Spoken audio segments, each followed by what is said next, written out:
Hello and welcome to my YouTube channel. आज के इस वीडियो में मैं आपको बताऊंगी राजा राम मोहन राय के सामाजिक और धार्मिक विचारों के बारे में। ठीक है, वीडियो बहुत ही इंटरेस्टिंग है। आपको बहुत अच्छे अच्छे बातें जानने को मिलेंगे राजा राम मोहन राय के बारे में, उनके विचारों के बारे में। तो वीडियो में अंत तक बने रहिएगा और इसे ध्यान से सुनिएगा और देखिएगा। ठीक है, तो देखिए राजा राम मोहन राय जो है वास्तव में एक महान समाज सुधारक थे, जिन्होंने सामाजिक पुनर्निर्माण एवं शिक्षा के क्षेत्र में महत्वपूर्ण कार्य किए थे।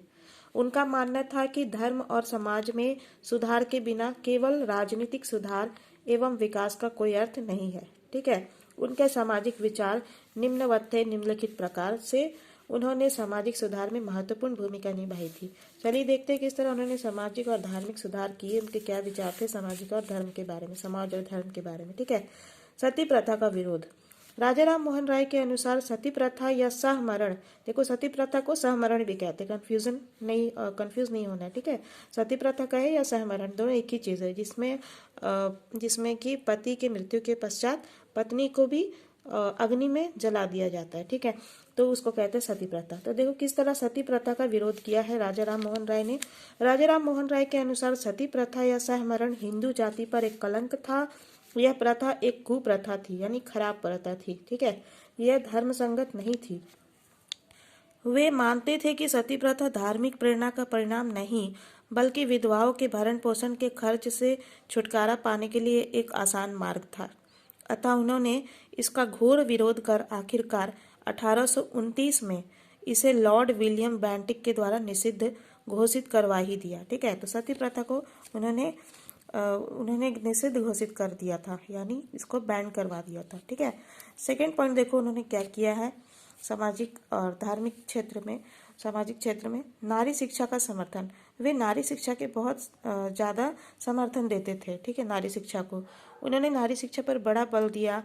वे चाहते थे कि प्रौढ़ विधवाएं, यानी जो ज़्यादा उम्र की विधवाएं हैं, आत्मसम्मान का जीवन व्यतीत करने के लिए शिक्षा ग्रहण करें। वे ऐसा नहीं मानते थे कि स्त्रियां पुरुषों की अपेक्षा मंदबुद्धि है।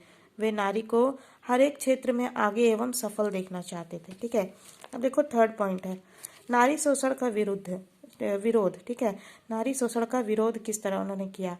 वे हिंदू नारी पर किए जाने वाले अन्याय के खिलाफ थे। वे चाहते थे कि मृत पति की पत्नी को उसके पति की संपत्ति में हिस्सा मिले, सती प्रथा ना हो, नारी शिक्षित हो, स्वावलंबी आत्मनिर्भर बने, ताकि कोई उसका शोषण ना कर सके।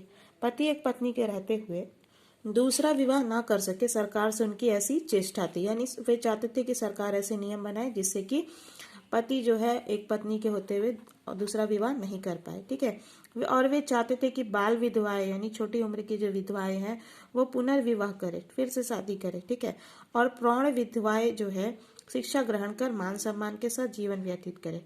वे भारतीय महिलाओं को लालावती, गार्गी, मैत्री आदि जैसी सशक्त महिला बनने की प्रेरणा देते थे। ठीक है, तो देखो किस तरह उन्होंने महिला सशक्तिकरण और शिक्षा के लिए कार्य किया।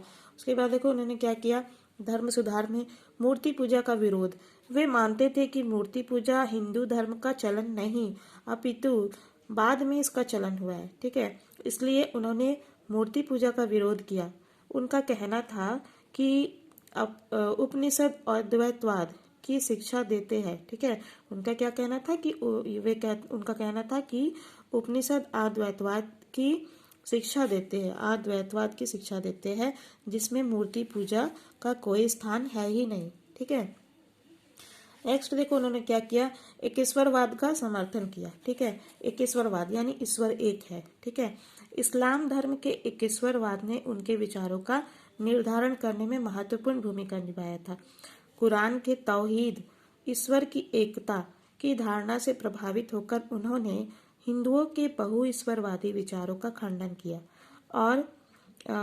और एकेश्वरवाद का समर्थन करने लगे थे। ठीक है, तो मुस्लिम धर्म के जो पवित्र धर्म ग्रंथ होते हैं ना, कुरान शरीफ, उसमें तौहीद यानी ईश्वर की एकता की जो धारणा होती है, कॉन्सेप्ट, उससे वे बहुत ज्यादा प्रभावित हुए थे और उन्होंने हिंदुओं के बहुईश्वरवादी विचारों का खंडन किया और एकेश्वरवाद का समर्थन किया। ठीक है, अब देखो जाति प्रथा का विरोध, उन्होंने जाति प्रथा का भी विरोध किया था। वे जाति प्रथा या जाति व्यवस्था को हिंदू जाति पर एक काला धब्बा समझते थे।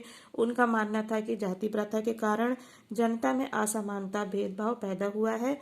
इसी के कारण जनता देशभक्ति की भावना से वंचित रह गई और जनता परस्पर विभाजित हो गए। ठीक है। नेक्स्ट है अंतरजातीय विवाह का समर्थन। वे अंतरजातीय विवाह के पक्षधर थे। उन्होंने शास्त्र का आधार प्रस्तुत करते हुए शैव विवाह पद्धति का समर्थन किया था, जिसके अनुसार विवाह के लिए उम्र, वंश एवं जाति का कोई बंधन नहीं होता है। ठीक है। शैव विवाह पद्धति क्या है? शैव विवाह पद्धति में विवाह के लिए उम्र, वंश और जाति का कोई बंधन नहीं होता है। तो देखा आपने किस तरह उन्होंने धार्मिक और सामाजिक सुधार के लिए कार्य किए। तो वीडियो अच्छा लगा, जानकारी अच्छी लगी तो लाइक करिएगा वीडियो को, चैनल को सब्सक्राइब कर लीजिएगा। ऐसे अच्छे अच्छे वीडियोस आपको मिलते रहेंगे। और and thank you viewers for watching this video.